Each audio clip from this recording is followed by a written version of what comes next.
আমার কাছে দুইটা কাগজ আছে, একটাতে লেখা আছে শ্বশুর আর একটাতে বাবা। আপনি কোনটা নেবেন? বাবা লিখবো। বাবা নেবেন? শ্বশুর নিলে তো 100 টাকা পাবেন। বাবাই দরকার, শ্বশুর লিখে করবো। বাপের মতো কি কথা আছে ভাই? তাই তাহলে আপনি বাবা নেবেন? হ্যাঁ, ধরেন, বাবা নিলে যে একটা শর্ত আছে ভাই, সত্য।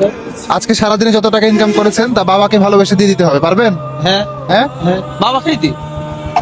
আমাকে দিয়ে দিতে হবে। পারবেন? হ্যাঁ বাবাকে ভালোবেসে দিয়ে দিতে পারবেন? হ্যাঁ। আচ্ছা তাহলে নেবেন নাকি বাবা নেবেন? ওনাকে বলছিলাম শ্বশুরের সাথে ছিল 100 টাকা, বাবার সাথে ছিল একবারে কিছু নাই, একবার ফাঁকা।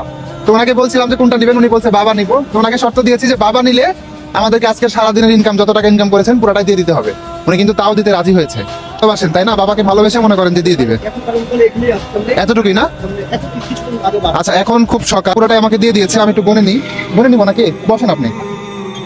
20, 40, 50, 60, 61 টাকা ভাড়া মেরেছে উনি এই পর্যন্ত। পুরোটাই আমাকে দিয়ে ফেলছে। আপনার কাছে আর কোনো টাকা নাই, পুরোটাই আমাকে দিয়ে দিলেন। এই যে বাবাকে ভালোবেসে একটা খামের দাম মাত্র 10 টাকা, আর এই কাগজের দাম হয়তো 1 টাকা, 11 টাকার জিনিস আপনি 61 টাকা দিয়ে কিনে নিলেন কেন ভাই? বাবাকে ভালোবাসি তাই। তাই মানে একটা কাগজের প্রতি এত মানে মনে হলো যে এতটা মূল্যবান, কারণ কাগজে বাবা লেখা আছে তাই। বাবা আছে তাই, হ্যাঁ। কিন্তু শ্বশুরে এখানে কিন্তু দেখনি তো, দেখে কিনেননি খামটা, কিনেছেন আপনি কি কোনো আশায় কোনো লোভে পড়ে কিনেছেন? না, না। একদম বাবাকে ভালোবেসে তো কিনেছেন তাই না?